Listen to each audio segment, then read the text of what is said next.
성도 여러분 안녕하십니까? 주님이 다시 오신다고 하는 재림의 소식, 복된 소식, 아름다운 재림의 나팔 소리를 여러분들과 함께 들어보는 복된 시간입니다. 네, 그렇습니다. 세상에 여러 가지 많은 일들이 정말 우리들 이 마음을 심란하게 했습니다. 그저 벌써 1월, 2월, 또 3월, 4월 이렇게 지나면서 아직도 이 터키와 시리아에서 그야말로 수많은 이 인명들의 이 피해와 재산들의 피해를 가진 그 지진의 여파가 아직도 정말 그 흔적이 남아있는 그런 시절이 있으면서 그리스도인으로서 정말 오늘날 같은 글로벌 시대죠. 저 지구촌 공동체를 함께 살아가는 사람들이 어디에 있든지 우리는 같은 이웃이라는 생각을 하면서 마음을 쓰는 일들이 점점 더 빈번해지기를 바랍니다. 그런가 하면은 도처에서는 여러 가지 많은 소식들이 우리의 귓전을 두드립니다. 그러나 이런 모든 것들을 잠시 뒤로 한 채 이제 저희는 매우 중요한 성서 원리에서 마지막 시대를 향한 주님의 경고의 말씀을 또 듣는 이것은 굉장히 의미가 아주 깊은 그런 시간으로 이해하면서 오늘 저는 여러분들과 같이 다시 한번 계시록에 나오는 7장 그리고 7장의 원인이 되는 음행의 포도주, 그런데 이 음행의 포도주가 만국에 취해서 세상이 취했기 때문에 7장이 떨어지는데 그 만국을 취케 하는 음행의 포도주 중에 하나는 뭐냐? 지난 시간에 이어서 짐승의 표라고 하는 것입니다. 짐승의 우상만 그런 것이 아니라 짐승의 표 역시 그런 정말 매우 중요한 음행의 포도주인 것을 저희는 알기 때문에 오늘 이 시간엔 여러분들에게 다시 한번 이 마지막 심판의 시대에 멸망의 아들, 불법의 사람 멸망의 아들이 나타나지 않으면 안 되는 그 일을 지속적으로 우리들에게 보여주는 짐승과 짐승의 우상에 관련된, 짐승의 우상, 그리고 짐승의 표에 관련된 것을 다루는 시간이 되겠습니다.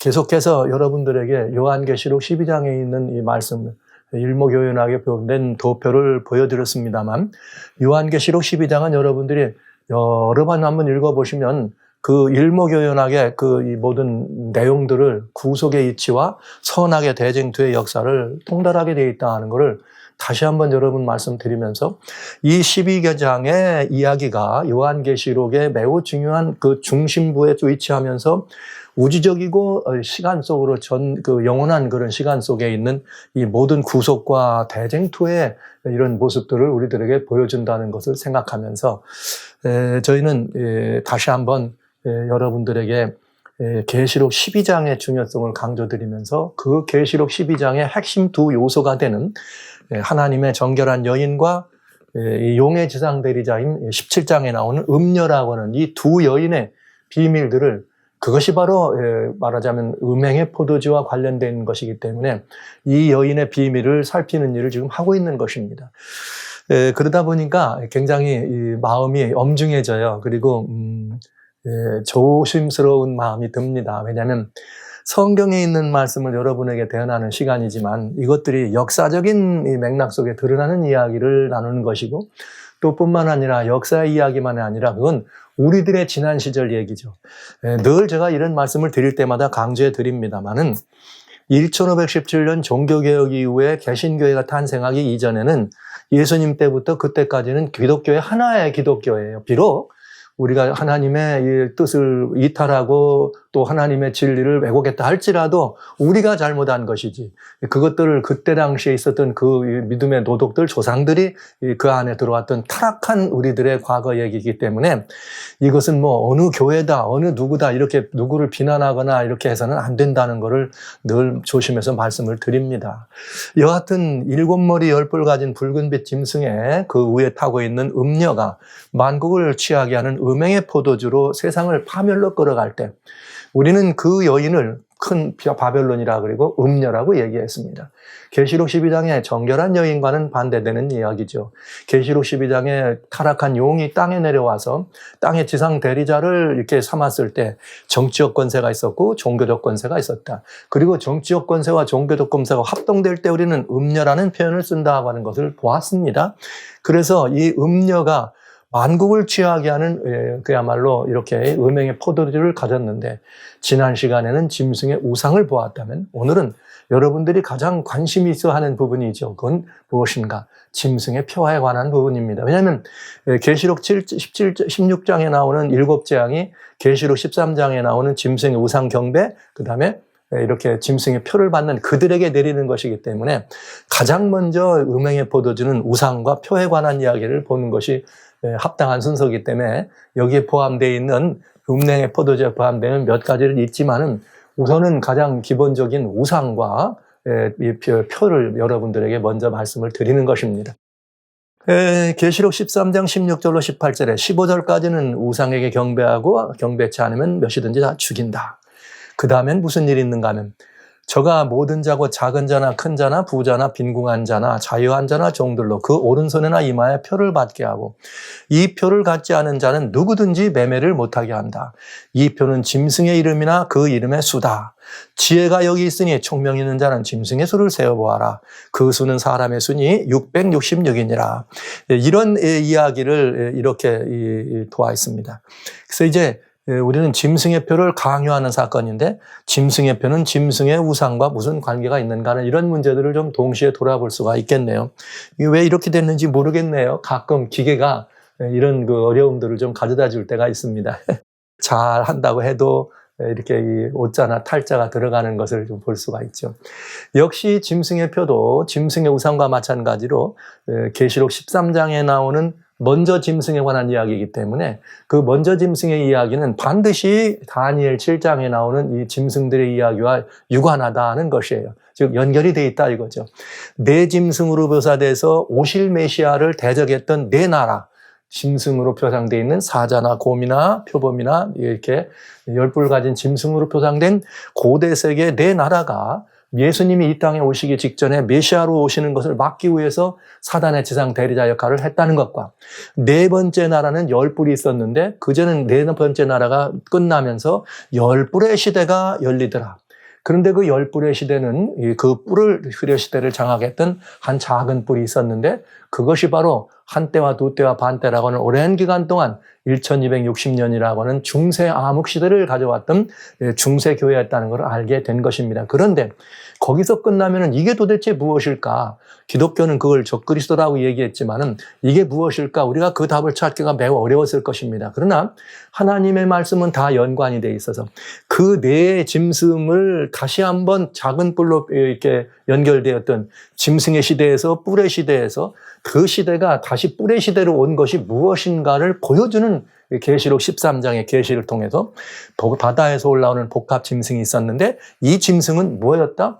바로 말할 것도 없이 작은 뿔과 같은 세력이었다는 걸 보여준 것입니다. 그래서 작은 뿔과 복합 짐승은 작은 뿔은 그 뿔의 시대가 시작될 때부터 전성기까지, 계시록 13장의 복합 짐승은 그 전성기부터 마지막까지를 보여준 것입니다. 그러니까 우리는 계시록 13장에 나오는 그 짐승을 보면 작은 뿔, 즉 적그리스도라고 얘기하는 기독교가 지적했던 그 세력이 사단의 지상대리자가 돼서 어떻게 했는지를 계시록 13장에 해석해 줄 뿐만 아니라 이것이 미래에 어떻게 진도를 나갈 것인가를 보여준 것입니다. 그런데 우리는 그 시대 작은 뿔과 복합 짐승의 정체는 이미 지난 시간 밝힌 것처럼 십자가 이후에 하나님을 대적한 세력이요 사단으로부터 권세를 받은 지상 세력이었고 그 기간이 1260년이라는 기간을 가지고 전 세계를 호령했던 중세 어둠을 가져왔던 무엇이었다? 중세 암흑시대를 장악한 타락한 세력이었다. 그런데 그 타락한 세력을 우리는 뭐라고 말합니까? 정치와 종교가 합동돼서 교권으로 세계 모든 것들을 장악했던 교권 지상주의 시대에 말하자면 이런 교황이 그야말로 중세라고 하는 이것을 장악하고 모든 시대를 움직였던 그런 시대라고 하는 것을 우리는 너무나 분명히 알 수가 있었습니다. 성경을 이해할 때 우리는 그 이야기를 내 생각이나 어떤 이런 것들을 보지 말고 성경이 말하고 있는 것들을 다 제외하면은 역시 우리는 그 정체를 분명히 알 수 있었다 하는 것을 보는 것이죠. 그래서 그 세력은 다니엘에 말했던 이런 모든 것과 연결돼서 다니엘에 나왔던 네 짐승의 특징한 모든 부분들을 가지고 있는 계시록 13장의 이런 세력이었기 때문에 결국 계시록 13장에 나오는 음행의 진노를 받을 하나님의 진노를 가지고 온 음행의 포도주는 이 네 세력들이 했던 그 일을 그대로 할 것을 우리에게 보여주는 거예요. 그러니까 실수할 이유가 없는 거죠. 그러니까 계시록을 읽었더라면 이런 부분에 실수할 이유가 없었습니다. 다니엘 7장에는 짐승이 도대체 뭘 의미하는지에 대해서 여기에 분명하게 계시록에 나타나 주기 때문에 우리는 확연하게 이것이 같이 연결되면서 사단이 지속적으로 하나님을 대적해온 그런 역사 속에서 지속적으로 하나님을 대적하고 반역하던 세력이 있었다는 것을 알려준 것이죠. 그리고 그 반역을 무엇으로 했다? 이런 이 네 가지의 매우 특징적인 것들을 중심적으로 하나님을 반역해 왔다. 그러니까 이 네 가지는 음행의 포도주가 될 수밖에는 없다고 하는 것입니다. 그리고 이 세력은 계시록 13장의 이 세력은 다음 세력이 등장하지만은 그 다음 세력은 계시록 13장에서 나오는 그 세력을 바라본다면 그 다음 세력은 이 세력을 이어서 나오는 어용 같은, 말하자면 앞제비와 같은 세력이 있기 때문에 결국은 그 세력이 하는 일이 뭐냐? 마지막으로 가는데 용이 마지막으로 하나님을 대적하기 위해서 하나님의 계명과 예수의 증거를 유린하고 무엇으로 우상을 숭배하게 하고 태양을 경배하게 하고 또 세상에 있는 다양한 여러 가지 철학으로 하나님의 백성들을 이렇게 미혹하고 그다음에 사람을 숭배하게 하는, 즉 이 말은 무슨 말이냐면 피조물을 경배한다는 이야기가 되겠습니다. 이런 것으로 마지막 어떻게 하나님의 계명과 예수의 증거를 대적하면서 하나님을 대적하는 것으로 들어갈 수가 있다. 우리는 여기까지 지금까지 이 모든 것들을 보면서 살펴볼 수가 있게 되겠습니다. 그러면 계시록 지난번에 나왔던 13장에 나오는 먼저 부분의 우상과 짐승의 표화를 한번 그 관계를 좀 살펴볼 필요가 있어요. 뭐냐? 짐승의 우상은 중세의 교권 구원이었다. 교권 구원을, 즉 교회가 구원의 중심이 돼가지고 죽이기도 하고 살리기도 했다. 면죄부도 고해성사도 심지어 죄용서까지, 그러면서 하나님의 성경 말씀도 교회의 권위로 바꿔가는 이런 일들을 보았고요. 또 이제 그러면서 사람마저도 성경대로 믿는 참된 그리스도인들을 이단으로 정죄하면서 사람들을 죽게 하는 그런 일을 해왔던 걸 알 수 있는 거죠. 그렇다면 짐승의 우상인 이 교권인데 이것은 뭐냐? 보여요, 안 보여요? 보이지 않아요. 교권이라는 게 보이는 게 아니잖아요. 교회라고 하는 시스템이고 제도죠. 그걸 통했기 때문에 보이지 않습니다. 그러면 여기에 충성하고 순종해야 되는데 그 충성과 순종을 어떻게 알 수가 있을까요? 이 사람이 지금 이 교회에 충성하고 교권에 순종하는 사람인지 아닌지를 어떻게 알겠어요? 그 알 수 있는 표로 뭘 사단은 마련하고 있느냐? 짐승의 표라는 것. 즉 우상이 보이지 않기 때문에 교권이라는 건, 권세라는 거는 보이는 게 아니잖아요. 그것이 보이지 않기 때문에 여기에 충성을 강제할 수 있는 뭐로? 도구가 필요한 것이죠. 그러니까 그 도구로 뭐가 필요하다? 표가 필요하다. 그렇다면 충성을 할 것이냐 안 할 것이냐는 것은 바로 뭘 의미했느냐 이거예요. 짐승의 우상과 짐승의 표는 근본적으로 관계의 표예요. 즉 우상을 경배한다든지 그 우상을 경배하도록 하기 위한 도구의 표를 받는다고 하는 것은 누구와 관계한다? 사단과 관계한다는 거죠. 바로 그걸 말한 것입니다. 즉 짐승의 표를 받는다고 하는 것은 이제는 보이지 않는 우상에게 우리가 경배를 하는데, 여러분 우상이라는 것이 다 보이는 건 아니니까요. 어떤 세력이나 권세도 우상이 되지만 안 보이잖아요. 그것처럼 결국은 사단과 우리들의 관계의 표로 사용되는 것이 뭐예요? 짐승의 표다. 왜? 이걸 받으면 뭐 하는 거예요? 우상에게 경배하는 것이 되는 것이고, 그렇게 되면은 이 땅을 살아가는데 사고 파는 일도 할 수 있는 것이고, 안 받으면 못하게 한다. 그 말은 사단과 관계가 없다. 이런 뜻이 되겠네요. 그러니까 짐승의 표는 무엇로 사단과 우리의 관계를 확인할 것이냐. 그러니까 여기 짐승의 표가 어떻게 우리와 이 사단과의 관계를 보여주고 확인할 것이냐, 이런 것들은 우리가 이제 오늘 살펴보게 되겠습니다. 아주 중요한 게 되겠어요. 사실은 아까 네 가지가 나왔는데 첫째는 우상숭배요, 두 번째는 페르시아를 통한 태양숭배라고 했잖아요. 태양숭배를 보지 않고 제가 마지막 이 성경에 나와 있는 짐승의 표를 여러분에게 말씀을 드립니다. 그렇다면 태양숭배와 혹시 짐승의 표는 무슨 관계가 있지 않을까? 이런 문제도 한번 돌아보는데 여러분들에게 볼 수 있는 진도까지 한번 나가보도록 합니다. 여러분 모두가 늘 관심이 많죠. 기독교는 언제나 666. 그래갖고 짐승의 표는 과연 무엇일까? 이거에 대해서 굉장히 많은 관심이 있어요. 특별히 이제 근세기 가까이 돌아가지고는 뭐 이렇게 그 세대주의 영향력을 받아가지고 유럽 연합이 뭐 옛날에 그 뭐 유럽에 있는 열 나라 처음에 이시 얘기할 때 열 나라가 뭐 이렇게 되면은 그때 적그리스도가 나타난다 그러면서 그때 뭐 짐승의표가 등장하는데 그때는 뭐가 짐승의표냐? 컴퓨터 바코드다, 컴퓨터다 뭐 이런 걸로 짐승의표를 얘기했습니다. 그러다가 여러분 잘 아시는 것처럼 미국에서는 가장 더 이렇게 막 사람들에게 이렇게 널리 짐승의 표가 이렇게 이슈가 됐던 거는 2013년에 오바마케어에 그때 오바마케어를 들으면 뭘 받는다? 뭐 오른손이나 뭐 베리칩을 받는다. 베리칩이 짐승의 표다. 이런 일로 뭐 미국 사회가 떠들썩했어요. 그럼 미국에서 떠들면 뭐 전 세계 퍼지는 얘기니까.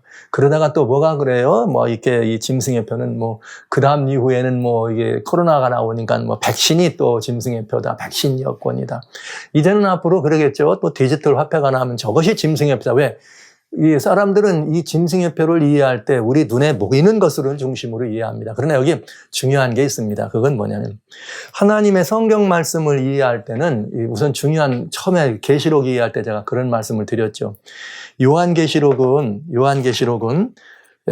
뭐 계시록뿐만 아니라 요한이 길을 기록했는데 성경 전체는 66권이지만 65권이 유대인의 손에 의해서 기록됐다. 바로 예수님을 신약도 오로지 누가복음 하나만 이방인 손에 의해서 기록된 것입니다. 그래서 그렇다면 이 계시록이든지 전 성경을 이해할 때는 이 성경을 이해할 수 있는 굉장히 중요한 하나의 어떤 그런 형식적 백그라운드는 유대 문화나 유대 사람들의 의식입니다. 그러니까 요한계시록도 유대인의 입장에서 보면은 훨씬 더 이해가 빠르죠. 요한에 봤을 때 짐승의 표는 너무 이해하기 쉬운 거였어요. 아주 이해하기 쉬운 거였어요. 왜? 이것이 성경적인 백그라운드가 있는 표현이기 때문에요. 그러니까 여러분 우리가 짐승의 표를 이해할 때는 우리들의 생각이나 뭐 우리 어떤 사람이 말한 여기 동요되지 마시고요. 뭐 금방 적을 거라 이런 데 동요되지 마시고요. 아주 정확하게 여러분들이 이해할 거는 성경이 성경을 해석하도록 이해하면 된다는 거예요. 성경이 성경을 해석하도록 이해하면 답이 있다. 왜? 성경은 이사야 34장 16절에 뭐라고 되어 있습니까? 하나도 빠진 것이 없다 그랬어요. 왜? 다 짝이 있기 때문에. 그러면 여러분 느닷없이 계시록에 짐승의 표가 나오면 이거는 뭘 말하느냐 이거예요. 느닷없이 나온 건 아니잖아요. 뭔가 있지 않겠어요? 요한은 그 말을 들으면 다 이해한다 그랬습니다. 그럼 오늘 우리가 이것을 이해하려면 요한 당시에 그들이 알고 있는 이런 그 짐승의 표든지 짐승이고 표의 이런 개념에 우리가 그것만 이해하면 금방 답이 나오는 거죠. 그런데 요한의 때도 이해한다고 하지만 그것이 단순히 유다의 어떤 전통이나 그런 문화만 있느냐? 아니에요. 성경이 다 뭐가 있어서 짝이 있기 때문에 해답을 가지고 있다는 것입니다. 여러분 그걸 꼭 명심해 주시기 바랍니다. 그러니까 짐승의 표에 대한 이야기는 관심 있는 이야기지만 많은 사람들이 많은 이야기를 했습니다. 그러나 누가 뭐라고 했느냐, 어떤 유명한 사람이 뭐라고 했느냐가 중요하지 않아요. 오늘날 그렇잖아요. 어떤 교회가 좋은 교회입니까? 큰 교회가 좋은 교회예요. 어떤 교회가 훌륭한 목사님입니까? 성도들을 많이 이렇게 영접한 분들이 훌륭한 목사가 되잖아요. 그리고 또 어떤 분이 훌륭한 대학의 신학자가 뭐 얘기했다면 다 거기에 따라서 우르르. 여러분 그거하고는 전혀 다른 것입니다. 여러분 예수님이 오셨습니다. 예수님에 대해 누가 잘 알았어요? 가장 잘. 유대에 있는 사람들이 가장 잘 알았잖아요. 특별히 제사장, 서기관, 율법사 얼마나 성경에 대해 정통한 사람들입니까? 그들이 막 박사하고 학사였지만 정작 예수님 오실 때는 거절합니다. 그럼 백성들은 뭐예요? 그냥 그들이 봤을 때 예수님이 저런 일을 하시는 거 보니까 저분이 메시아 아닐까 했는데 무슨 소리를 하는 거야? 저 메시아 아니야? 사기꾼이야? 이러니까 그냥 백성들이 다 넘어가. 여러분 이게 오늘날도 똑같더라 이 말이에요. 그러니까 여러분 우리는 누가 말하느냐, 어디 누가 뭐 훌륭한 이런 걸 따지지 마시고 성경은 성경이 답이 있다. 여기에 여러분의 시선을 고정시켜 주시기 바랍니다. 기독교는 여러 번 짐승의 표에 대해서도 이런 실수를 했잖아요. 그러면 이런 실수한 거에 대해서 우리는 또 뭘 해야 되느냐 하면은 회개해야 돼요. 근데 회개는 안 해요. 또 다른 게 나오면 또 얘기하고 또 다른 거 나오면 또 얘기하고 이러잖아요. 이제 우리 여기서 그만 멎어야 되겠습니다. 오늘 저는 여러분과 같이 지금까지 우리가 말씀드려왔던 것처럼 성경으로만 성경을 풀어간다. 여기 성경에 이렇게 돼 있어요. 여호와의 책에는 빠진 것이 없고 짝이 없는 것이 없기 때문에 이 모든 것들은 다 완벽합니다. 그런데 이 책을 연구할 때 그렇기 때문에 뭘 하겠는가? 장과 절을 비교하며 살피라 그랬어요. 이사야 28장 10절에 하나님께서 유대인들에게 이렇게 가르쳤습니다. 그랬더니 유대인들이 아우 왜 그렇게 하냐고 싫어했어요. 그러나 대저 경계에 경계를 더하며 경계에 경계를 더하며 교훈에 교훈을 더하며 교훈에 교훈을 더하되 여기서도 조금 저기서도 조금 하는구나 하도다. 이게 무슨 말이에요? 성경을 전체를 보면서 여기 있는 말씀 여기 있는 성 이랬지 않니? 여기 이랬지 않니? 그러니 이 말이 맞지 않니? 이렇게 성경을 이 경계에 경계와 교훈에 교훈을 더하면서 짝들을 찾아서 하나님이 가르쳤더니 백성들이 좋아하더라 싫어하더라 그랬어요. 그러면서 하나님 뭐라고 하셨는가? 이 말씀 이어서 내가 너희들 이렇게 가르치니까 선지자를 통해서 이렇게 가르치니까 너희들 싫어하지? 결국은 그 말에 너희가 걸릴 거야. 이렇게. 그러니까 여러분, 지금 이제 앞으로는 어떤 분이 누가 뭐라고 말하느냐, 제가 여러분들에게 어떤 이야기를 하더라도 여러분 저조차도 성경과 다른 것들을 이야기하걸랑 듣지 마세요. 여러분, 저는 여러분들에게 이 말씀을 꼭 드립니다. 교리를 중심으로 성경을 읽으면 그는 실패합니다. 교리를 중심으로. 성경으로 교리를 읽어야 그 교리가 성경적으로 옳은지 틀린지를 알 수 있는 거예요. 너무나 분명하잖아요. 우리는 하나님 말씀을 믿는 사람이지 우리가 가진 교리를 이렇게 교리가 틀리면 교리를 믿으면 안 되는 거예요. 네, 이런 거죠. 여러분, 교회나 또 저와 같은 이렇게 목사는 하나님께 충성하는 하나님 말씀을 대변해야지 개개의 교회가 가지고 있는 교회의 교리에 충성하는 사람이 아닙니다. 교리는 인생들이 만집한 것이기 때문에 잘못될 수가 있습니다. 그래서 오직 말씀밖에 우리의 충성의 대상이 없다는 걸 보시면서 이렇게 장과 절절을 대결하면 짐승의 표도 알 수가 있다. 그러면 이제부터 짐승의 표를 살펴보겠습니다. 네. 오늘 제가 이 말씀을 드리는 이유는 아주 중요한 말씀을 드린 거예요.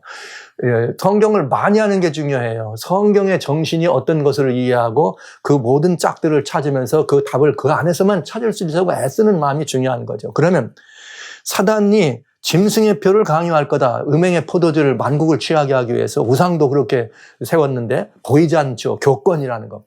짐승의 표는 그럼 무엇일까? 그러면 우리는 이걸 이해하기 위해서 짝을 찾아봐야 돼요. 그러면 짐승의 표의 짝을 찾으려면 이렇게 찾으면 됩니다.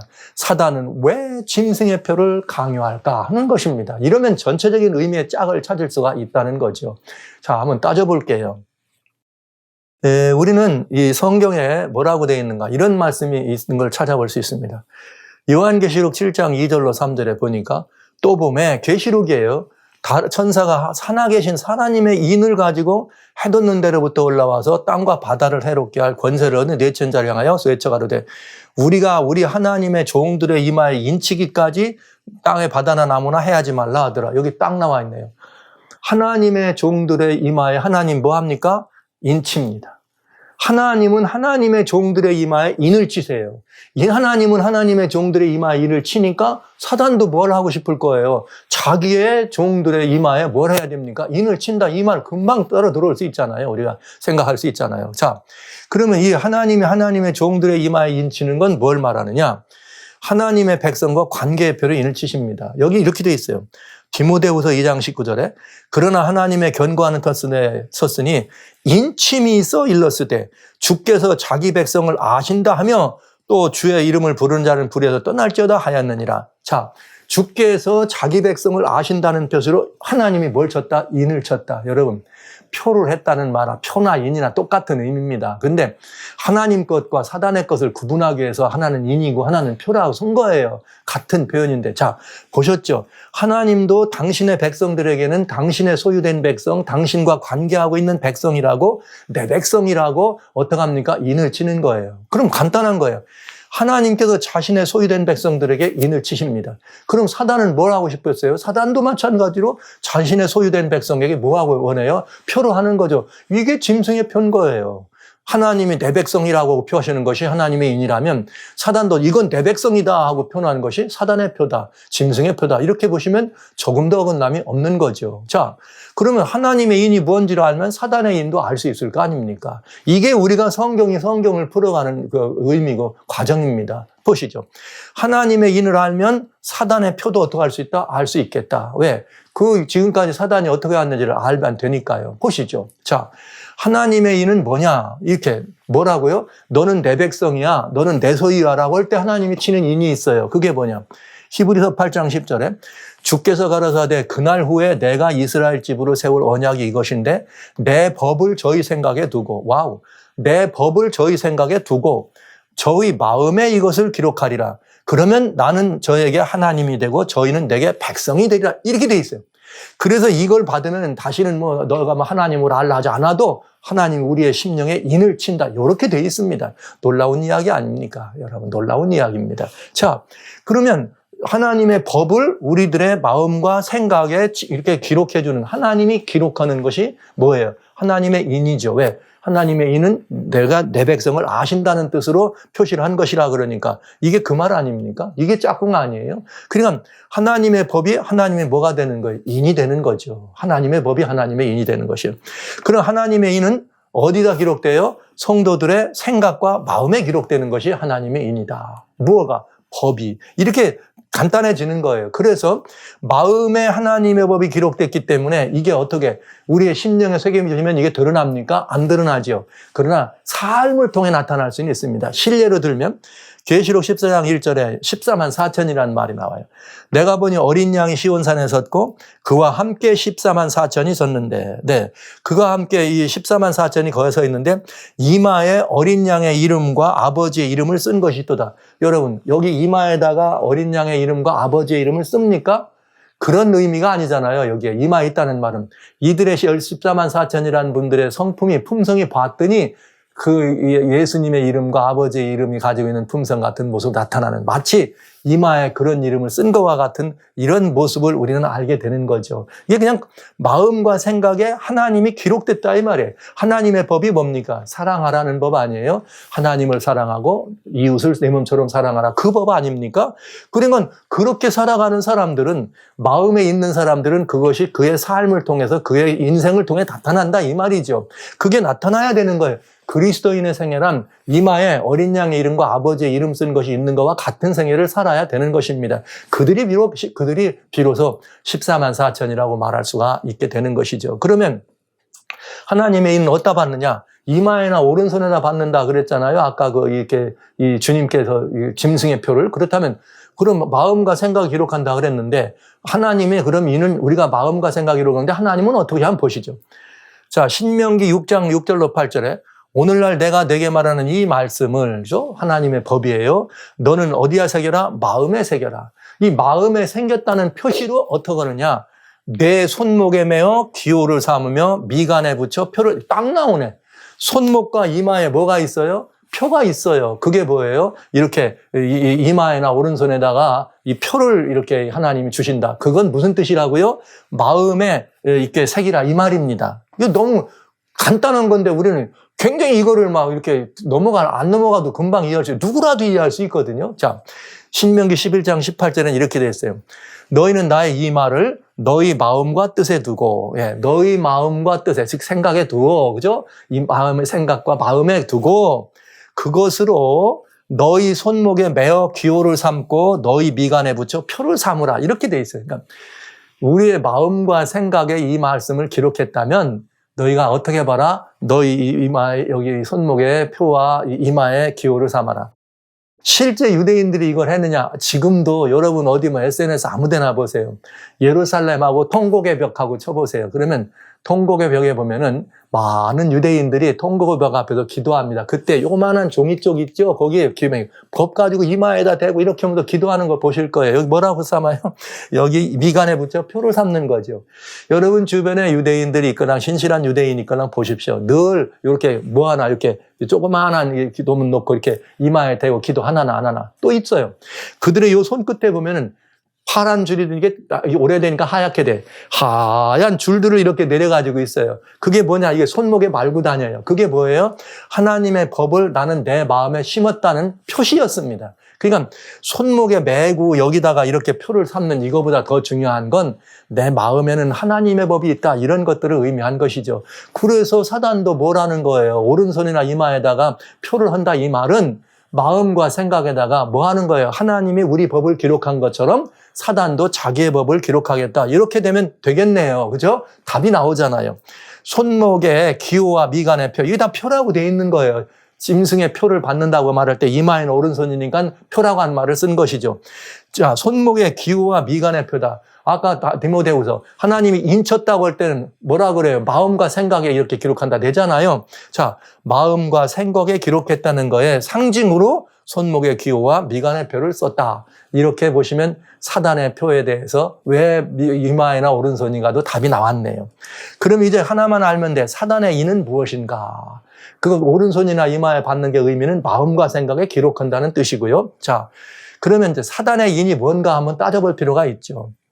요한계시록 14장 13절에 내가 내 마음에 이르기를 사단이에요. 내가 하늘에 올라 하나님의 뭇별 위에 나의 보좌를 높이리라. 내가 북극지피의 산 위에 좌정하리라. 내가 지극히 높은 자와 어떡하리라? 비기리라. 이렇게 돼 있어요. 계시록 13장 13절로 14절에. 그러니까 이게 사단은 하나님을 대적하고 하나님 자리를 탐하는 정신이 뭡니까? 사단의 정체입니다. 그래서 이 사단은 자, 어떡할 거냐? 하나님이 법으로 소유의 인을 삼은 것처럼 사단도 법으로 소유의 인을 차고자 할 것입니다. 그러면 중요해요. 하나님과 비기고 하나님과 대적하려고 하는 사단이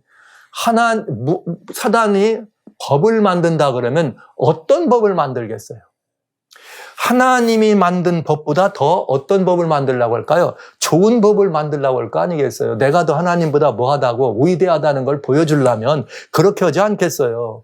그러니까 사단도 뭐가 필요해요? 자신의 법이 필요해요. 예. 그런데 그 법은 어떻게 해요? 자신의 그 법은 하나님의 것보다 어떻게 해야 돼요? 더 좋은 법을 해야 되겠죠. 그래야 하나님과 비길 거 아니에요.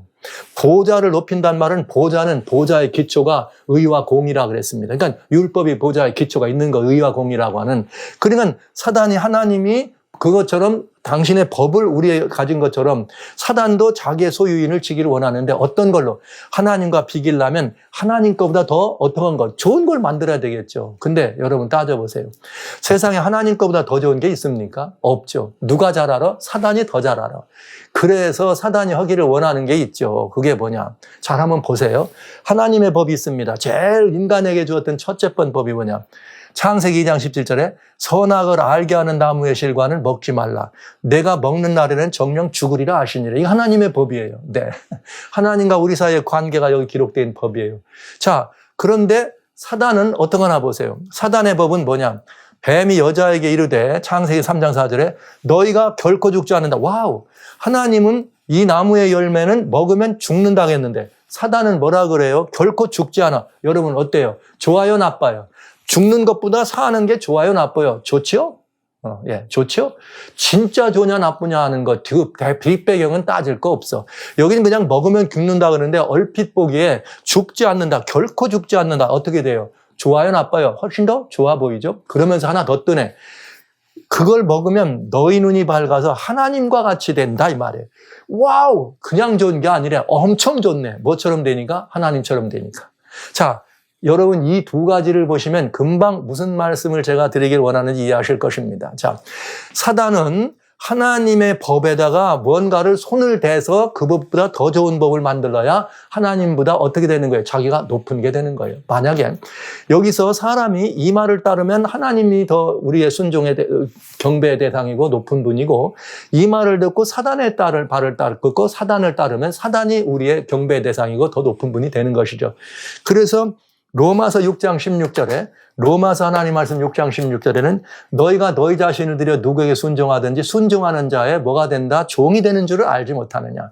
그래서 죄 혹은 이렇게 너희 자신을 들이면 죄의 종이 된다. 사망이 들어온다. 이렇게 돼 있어요. 그러니까 사단에게 이거를 들으면은 사단의 종이 되는 거고 하나님 말씀을 들으면 하나님의 종이 되는 겁니다. 그러면 사단은 하나님의 법을 손대서 얼핏 보기에 더 좋은 법으로 만드는 것처럼 보이잖아요. 야, 이렇게 하나님보다 자신을 높이려면 최고의 법인 하나님을 일단 뭐예요? 바꾸는 거예요. 그걸 손대야 돼. 그래야 하나님보다 높아. 그리고 하나님을 어떻게 하는 거예요? 보다 더 좋은 것을 만드는 거죠. 그러니까 간단해요. 자신의 법을 만드는 거죠. 그럼 사단이 자신의 법을 만들려면 어떻게 하면 돼요? 하나님의 법을 어떻게 하면 돼요? 건드리면 되는 거예요. 왜? 그래야 높은 것이 되고 좋은 것을 만들려고 하는 거니까요. 좋다는 말을 여러분 잘 새겨 들으시면 좋겠습니다. 좋다는 말이 어떤 의미인지 이해하셔야 돼요. 여하튼 이제 진도로 나가볼게요. 자, 이번에 한번 보세요. 예수님이 이제 이 땅에 오실 때 그날에 마태복음 7장에 뭐라 했는가 하면 21절 23절에 그날에 예수님 오시는 날이에요. 사람들이 주의 이름으로 이렇게 내가 이런 일을 했습니다. 그러면서 주님께 나왔더니 내가 너희에게 밝히 말하는데 내가 너희를 도무지 알지 못한다. 자, 제가 이 말씀이 이제 성경에 사단이 하나님 말씀에 하나님의 법을 바꿔서 하나님의 법을 어떻게 할 것이라는 것을 딱 우리들한테 예언해 주신 이 부분이 우선 이렇게 여러 군데 있지만은 아주 굉장히 중요하게 우리들이 살펴보는 게 세 군데가 있는데 우선 뭐냐? 예수님이 그런 거예요.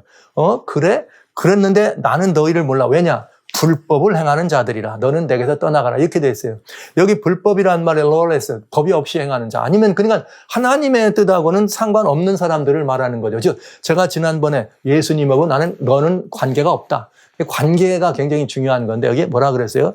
불법을 행하는 자들이다. 그들은 어떻게 됩니까? 떠나가라. 근데 여기 사도 바울은 뭐라 그랬는가? 이렇게 냈네요. 뭐라 그랬느냐면 누가 아무렇게 말해도 미혹되지 말라. 왜? 배도하는 일이 있고 불법의 사람. 또 불법이 나와. 근데 이들은 예수님 오시기 전에 이런 일이 있다 그랬어요. 예수님 오시기 전에 반드시 배도가 있다. 먼저 이런 법에 대해서 무법한 일이 일어난다. 그런데 그가 하는 일은 하나님 성전에 앉아서 어떻게 합니다? 이렇게 그 일을 무법한 일을 한다. 그러나 결국은 망한다. 주님이 패하신다. 그런가 하면 여기 또 뭐라 했는가? 성경에 작은 뿔의 배도가 나옵니다. 우리는 지금 계시록을 연구하니까 제가 예수님 얘기와 사도 바울 얘기는 여러분들에게 보너스로 드린 거예요. 자, 여기 보시죠. 여기 정확하게 설명되는데 다니엘 7장 25절 10뿔 뒤에 작은 뿔 얘기입니다. 그가 장차말로 지극히 높은 자를 대적하며 지극히 높은 자의 성도를 어떻게 하며 괴롭게 한다. 그러면서 그가 또 때와 법을 변개한다. 자, 사단이 지극히 높은 자를 대적하는데 무슨 때와 무슨 때를 변개하겠어요? 하나님의 때와 하나님의 법을 변개하겠죠. 뭐 세상 거는 사단이 다 자기가 마음대로 주물르니까 그런 건 아무것도 아니죠. 그런데 심판이 시작된다. 그렇죠? 예수님도 그날에 내가 몰라, 너희 떠나가. 사도 바울도 그날에 어떻게 해요? 배도한 사람들 다 없애줘요. 심판받을 거야. 그러더니 다니엘도 심판이 시작된 즉 권세를 빼앗기고 끝까지 망한다. 이렇게 돼 있어요. 그러니까 사단이 자기의 법을 만들려고 하는 사단의 인인 짐승의 표 이것을 만들기 위해서 하는 일이 있는데 그건 뭐냐? 하나님의 법을 어떻게 하는 거예요? 자신의 법으로 만드는 거죠. 그래서 어디서 그런 일이 있느냐? 중요해요. 하나님의 교회에서. 예수님께서 주여 주여 다 예수 이름 부르는 사람들이죠. 그 다음에 바울은 뭐라 그랬어요? 하나님의 성전에 앉아서 그런 일을 한다 그랬죠. 다니엘은 뭐라 그랬어요? 하나님께서 작은 뿔이 나와가지고 하나님을 데려가고 성도를 데려가요. 그게 어디 일어나는 거예요? 교회에 일어나는 일이에요. 하나님의 백성. 근데 사단이 뭘 해요?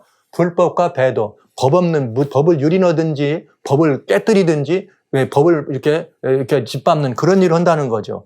그 다음에 다니엘은 뭐라 그랬어요? 하나님의 때와 법을 아예 바꿔버린다. 이렇게 돼 있네요. 그 다음에 결과는 심판으로 망할 거다. 근데 오늘 우리가 보는 거는 사단이 뭐 할 거예요? 하나님의 법을 자신의 법으로 만드는 과정을 보는 거죠. 왜요? 마지막 때 뭐 해야 되니까? 짐승의 표를 어떻게 하니까? 강요해야 되니까. 하나님은 하나님의 인을 치니까 사단도 자기의 인을 쳐야 돼. 자기의 인을 치려면 자기의 법이 있어야 돼. 근데 법 중에 법은 하나님은 하나님의 법으로 인을 삼아 성도들을 구별하니까 사단도 법으로 자기 종들을 구별해야 되는데 법 중에 법은 누구의 법이야? 하나님의 법이야. 그러니까 하나님의 법을 사단이 더 어떻게 해야 돼요? 사단이 하나님보다 높아지려면 하나님보다 더 좋은 분이 되려면 어떻게 해야 돼? 하나님 법을 건드리면 되는 거죠. 그게 사단이 하는 일이라는 거죠. 그거를 다니엘은 작은 뿔이 때와 법을 바꿀 거라고 예언했다 이 말이에요. 그러니까 이 바꾼 것을 예언했는데 계시록 13장에서는 때와 법을 바꿨다고 하지 않고 하나님의 이름을 회방하더라 이렇게 되어 있어요. 하나님을 대적하고. 그러니까 하나님의 이름을 회방했단 말은 하나님의 명예를 회방해요. 하나님의 명예, 하나님의 이 아름다우심이 들어있는 게 뭡니까? 하나님의 법이죠. 자, 이렇게 된 겁니다. 자, 이것을 회방할 거라 이렇게 된 거죠. 그러면 마지막 때 이 짐승이 사단의 이렇게 표를 강요하고 짐승의 표를 강요하려면 결국은 뭘 해야 되겠어요? 사단의 법을 만들어야 되겠는데 이미 1단계는 어떻게 하는 거예요? 그 일을 하기 전에 사단의 법을 만들어야 되겠죠. 그 일이 있다는 거죠. 사단의 음모 1단계는 작은 뿔을 통해서 때와 법을 바꾸는 것입니다. 그 다음에 때와 법을 바꾼 다음에 어떻게 하는 거예요? 사단의 법, 즉 이것이 뭐가 되는 거예요? 짐승의 법이 되겠죠. 그럼 2단계는 어떻게 하는 거예요? 그걸 보고 강요하면 되는 거고요. 이게 이 성경적으로 나와 있다 이 말이죠. 다니엘 7장에 작은 뿔 그가 때와 법을 변개하고자 할 거다. 근데 여기 때라고 하는 말은 참 굉장히 중요해요. 하나님의 때와 법을 바꾸는데 여기 때라고, 노는 뭐 법이니까 아는데 이 때라고 하는 말은 지금까지 한 때와 두 때와 반 때라고 하는 말은 아이단, IDDAN입니다. 그거는 이열이라는 시간을 말하는 것이었다는데 여기에는 때만을 말이죠. 제만이라고 그랬어요. 즈만 혹은 제만. 이건 뭐냐면 an appointed occasion이에요. 이 말은 무슨 말이냐면 정해진 때, 정해진 시간, 정해진 절기를 말하는 겁니다. 그러면 때와 법이니까 하나님의 법 가운데 때 정해진 시간에 대한 법이 있느냐 이 말이죠. 그게 있다 이 말이죠. 그런데 한번 보세요. 하나님의 사단이 이제 이 법을, 이 때와 법을 바꾸는데 어떤 법을 바꿀 것인가를 한번 따져보겠습니다. 사단은 그러면 어떤 법, 얼마나 성경에 법이 많습니까? 무지무지 많잖아요. 성경 속엔 법이. 어떤 법을 바꾸기를 원할까? 하나님의 법에는 두 가지가 있어요. 이 법을 뭐 여러 내용을 따라가면 너무나 많은데 어떻게 우리가 법을 받았느냐를 보면 딱 두 가지가 있어요. 성경에. 법의 내용으로 따지면 뭐 여러 법이 있지만은 그게 뭐냐. 여기 갈라디아 3장 19절에 보면 그 답이 있습니다. 그런즉 율법은 무엇이냐. 이게 모세의 율법 말하는 거예요. 뭐냐면 범법함을 인하여 더한 법이라. 애더한 법이라는 거예요. 법을 범했기 때문에 더한 법이 율법이라 이거예요. 그런데 이 율법은 천사들로 말미암아 중보의 손을 빌어 베푸신 것이다. 즉 직접 주신 것이 아니고 누구를 통해 줬어요? 메신저, 모세를 통해서 주신 거잖아요. 이걸 근데 약속하신 자손이 오시기까지 있을 거라. 그러니까 예수님까지 오면 된다 이거죠. 왜냐? 회복법이니까. 자, 그러면 여기 말씀 속에는 두 법이 있는 거예요. 뭐야? 중보의 손을 빌어서 예수님이 오실 때까지 즉 완성되는 그런 하나의 율법이 있다. 우리는 그 율법을 뭐라 그래요? 모세의 율법이라 그래요. 그럼 또 하나는 뭐냐? 범법함을. 그러니까 모세의 율법을 더해주기 전에 법을 범했으니까 오리지널 법이 있었네. 오리지널 법을 범했기 때문에 그 법 때문에 살리려고 하나 더 애드했단 말이에요. 애드한 법이 뭐예요? 중보의 손을 빌어 주신 것이다. 이 말씀을 하신 것입니다. 그러니까 중보의 손을 들어주신 법은 예수님이 오시는 완성되는 법입니다. 그러니까 이건 뭐예요? 모세의 율법이에요. 그런가 하면 중보의 손을 빌지 않고 주신 법이 있어요. 성경 가운데 저는 성경 중에 성경이라는 표현을 쓰는데요. 물론 성경은 성령의 감동함을 입어서 선지자들이 기록한 것입니다. 그런데 이 성경 속에는 선지자들을 통해서 이렇게 중보의 손을 베풀지 않고 하나님이 직접 기록해 주신 것이 있어요. 그게 뭐냐? 십계명입니다. 십계명은 여기 신명기 4장 13절에 곧 십계명, 여긴 10계명이 분명해요. 10개, 10월드의 하나님의 말씀, 두 돌판에 친히 쓰신 것이다. 10가지 계명을 직접 썼다. 근데 모세가 한번 깨뜨렸잖아요. 깨뜨리니까 하나님 어떻게 해요? 이거를 다시 가져오라 그래가지고 다시 두 번째도 역시 직접 판은 모세가 만들지만 하나님이 직접 판에 기록하십니다. 그러니까 이 법은 중보의 손을 빌지 않고 주신 법입니다. 그러면 여러분 따져보세요. 사단이 어떤 법을 바꿀 것 같아요? 모세의 율법을 바꾸겠어요? 하나님의 십계명을 바꾸겠어요? 이건 여러분들이 판단해 보시기 바랍니다. 네. 모세의 율법은 예수님 오실 때 끝장나는 건데 끝장날 법을 바꿀 이유가 있다 없다? 없다. 네. 그러면 뭘 바꾸겠어요? 말할 것도 없이 십계명을 바꾸겠죠. 이만하면 여기까지만 제가 말씀드리면 이미 기독교 신앙에 오랫동안 있어 오신 여러분들은 정말 분명하네. 이걸 이해하실 수가 있어요. 이걸 이해하실 수 있어요. 자, 그렇기 때문에 하나님께서 아까 읽었던 히브리서 8장 10절에 십자가 이후 그날 이후에는 돌판에 기록 안 하고 내가 너희 마음판에다 어떤 한다? 친수로 마음판에 기록한다. 이렇게 말씀하신 것입니다. 와우. 그러니까 이제는 만약에 이게 기록한다. 그러면 사단이 이 법을 바꾸려면 인간의 마음에 그걸 기록했으니 어떻게 해야 돼요? 예. 어디와 어디에 기록해야 돼요? 우리의 마음과 생각에 하나님의 이 법이 기록되어 있다면 사단이 바꿀 법은 바로 십계명인데 십계명이 우리의 마음과 생각에 기록되어 있으니 사단은 어디를 건드려야 돼요? 우리의 마음과 생각을 건드려야 되잖아요. 그래서 마음과 생각을 바꾼다고 하는 의미로 가시적인 의미로 이마에나 손이라 하는 말씀을 쓴 것입니다. 이제 여러분들은 왜 이렇게 됐는지를 성경을 자세히 보시면 연결을 하실 수가 있다 이거죠. 자, 그러면 이제 사단이 바꾸려고 하는 것은 우리의 심령에 기록된 하나님의 법을 바꾸려고 할 것이 분명한 것이죠. 사단은 무슨 법을 바꾸어 자신의 것을 만들기를 원할까? 그건 말할 것도 없이 하나님의 십계명이 되겠습니다. 자, 그러면 이 하나님의 십계명이 10개의 계명이 있는데 10개의 계명 보세요.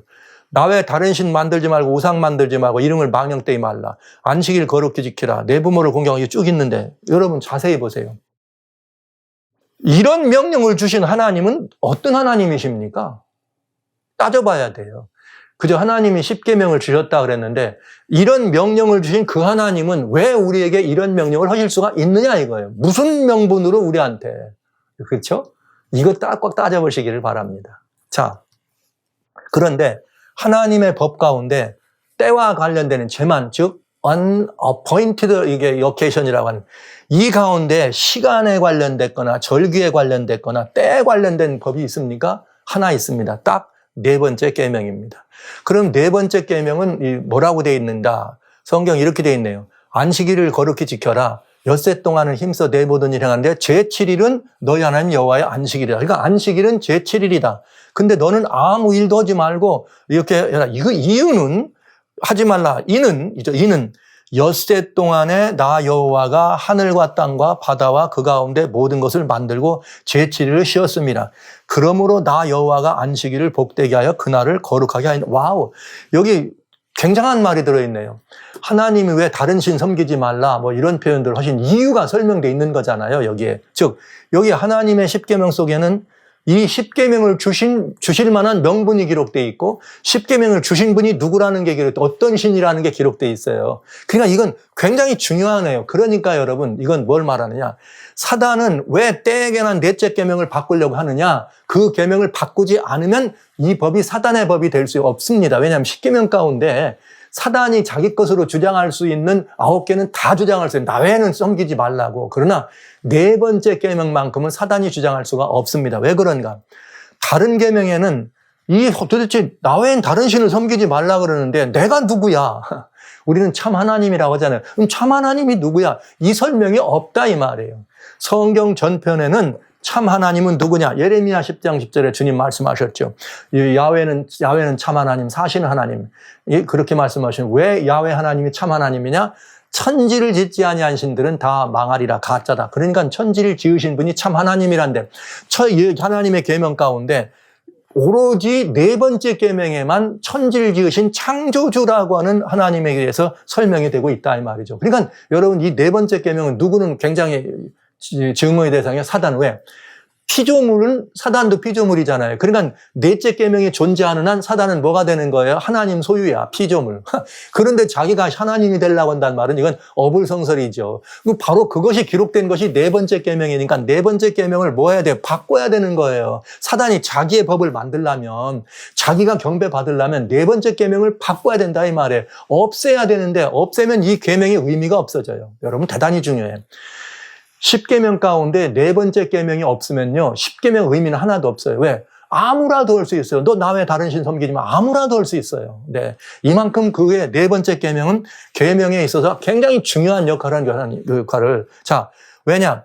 하나님, 창조주 하나님이 모든 존재의 근원이라는 게 들어있고 그렇기 때문에 하나님과 우리 사이의 관계가 뭐예요? 분명해지는 거예요. 하나님이 우리 하나님이고 창조주 하나님이고 우리는 그분을 경배하는 경배의 이유가 분명한 거죠. 명분이 있어요. 왜? 그분은 나의 창조주, 나를 지은 분이니까. 그러니까 그 다음에 이 분명할 뿐만 아니라 그런 분이기 때문에 십계명을 우리한테 주실 수 있는 무엇도 있어요. 명분도 있는 거예요. 내가 지었으니까 이렇게 살라고 말할 수 있는 거예요. 우리를 짓지 않으셨다면 하나님 우리한테 무슨 관계예요? 하나님이 우리를 창조하지 않았다면 하나님 우리한테 십계명을 지키라 하실 이유가 있어요, 없어요? 없단 말이에요. 그러니까 이거 얼마나 중요합니까? 고로 사단은 창조의 주인을 제거하고자 한 것입니다. 창조주를 없애려고 한 것이에요. 왜? 넷째 계명을 지워서. 그러니까 사단은 때와 법을 어떻게 해야 돼요? 바꿔야 되는 거죠. 때와 법이라고 되어 있는데 때에 관련된 법을 말한 것입니다. 자, 그런데 어디서 사단이 이런 일을 할까요? 말할 것도 없이 하나님 성전에서. 그러니까 우리는 때에 관한 법이 지금 어떻게 바꿔져 왔는가, 때와 관련된 법이 어떻게 계명이 바꿔져 오는지를 살펴볼 필요가 있다는 거죠. 과연 작은 뿔의 역사가 있었는가, 아직도 일어나지 않았는가를 살펴봤더니 어디서 살펴봐야 된다? 교회 안에서. 그런데 놀라운 일입니다. 우리는 기독교 역사와 예수님 십자가 이후에 작은 뿔은 또 특별히 그 십자가의 중세를 가져왔으니까, 그 다음에 계시록 13장은 중세부터 마지막 때를 가져왔는데 그 모든 어간 가운데 하나님의 교회에서 하나님의 때와 법을 바꾸는 일이 있었느냐 하는 것입니다. 이게 중요한 거죠. 어디서? 교회에서. 그랬는데 여기 캐토릭이 말하는 이 백과사전, 캐토릭의 인사이클로페디아 대백과사전에 보면은 몇 페이지냐? 4권 153페이지에 이렇게 돼 있네요. 캐토릭 교회는 안식일을 주일 중 7째 날인 토요일에서 첫째 날인 일요일로 변경한 후 십계명의 셋째 계명을 고쳐서 일요일을 주일로 지키라고 하였다. 이렇게 딱 나오네요. 와우. 여기 뭐가 들어있어요? 셋째 계명을 바꿨다. 이렇게 나온 거예요. 셋째 계명을 바꿨다. 그리고 여기에 캐토릭 사전에서 얘기했으니까 우리가 얘기할 필요 없죠. 그런데 여러분, 요새가 이거 캐토릭이라고 읽으면 여러분들은 천주교 이렇게 말하려고 그러죠? No, 아닙니다. 그러시면 안 됩니다. 이때는 기독교의 이름이 예수님 십자가 이후에 기독교가 캐토릭이라는 이름으로 하나의 공식적인 교회라 칭호가 된 거예요. 캐토릭이라는 말은 유니버설 처처란 말이고 하나는 오르도독스라고 하는 이 처치라고 하는 말입니다. 유니버설이라는 말은 보편교회, 모두 다 여기 있는 교회들은 이게 기독교입니다. 이런 뜻이고요. 오르도독스라는 말은 사도들과 선지자들의 터위에 서 있는 교회다. 참 진리를 가진 교회다. 이런 뜻이거든요. 그러니까 이게 언제예요? 중세에, 즉 말하자면 종교개혁 이전에는 캐토릭이라 그러면 그냥 기독교를 여러분 아시면 돼. 그러니까 이 말은 무슨 말이냐? 우리 교회의 선조들이 이렇게 말하시면 정확하게 읽는 거예요. 그런데 캐토릭은 자기들이 교권을 위해서 지난 시간에 본 것처럼 교권을 내세우려니까 이 말을 이렇게 명시하는 거예요. 바꿨다. 이건 정직하잖아요. 정해갖고 바꿨다고 표시를 합니다. 자, 그러면 실제 이 캐토릭이 이런 십계명을 바꿨느냐? 바꿨습니다. 오늘 개신교회는 하나님의 십계명을 출애굽 20장 3절로 6절에 이렇게 다 10개 이렇게 바꿨잖아요. 그러나 캐토릭의 십계명은 조금 다릅니다. 캐토릭의 십계명, 이건 종교개혁 이후에 나온 거고, 캐토릭의 십계명은 10계명이 되어 있는데 두 번째 계명 뭐가요? 우상을 만들지 말고 섬기라는 말이 빠져 있습니다. 그리고 세 번째, 그렇게 되면 하나가 없어져야 되는데 없애지 않고 어떻게 한 거예요? 네 번째 계명을 위로 올려서 안식일을 뭐라 그랬어요? 주일로. 아까 교회 기독교가 초기 기독교가 고쳤다. 안식일을 뭘로? 로드스데이 주일로 고쳤다. 그런데 이 로드스데이는 원래 성경상 로드스데이는 제7일인데 이건 첫째 날로 고친 거예요. 그 다음에 쭉 나온 다음에 여기 거짓 증거하지 마. 10번째, 내 이웃의 아내나 소유를 탐내지 말라를 아내를 원치 말고 남의 재물을 원하지 말라. 이렇게 바꾼 것입니다. 그런데 엄밀히 따지자면 이거는 캐토릭이라고 요즘 우리가 말하는 그 천주교가 바꾼 그런 거 아니고요. 이런 것들이 나올 수 있었던 전통은 어디서 나왔느냐? 그러니까 이건 그 400년대 바로 전쯤에 말하자면 굉장히 중요한 안식일이 주일로 바꿔지는 것이 라오디게아 종교회의라고 하는 364년입니다. 바로 그 어간에 안식일이 이렇게 바꿔지면서 그 어간에 히포의 어거스틴이라고 하는 분이 있어요. 여러분 잘 아시잖아요. 어거스틴 하면 그분이 성경의 출애굽기에 나오는 10계명을 나름 정리합니다. 10개로 정리를 할 때 이렇게 정리를 했어요. 이렇게.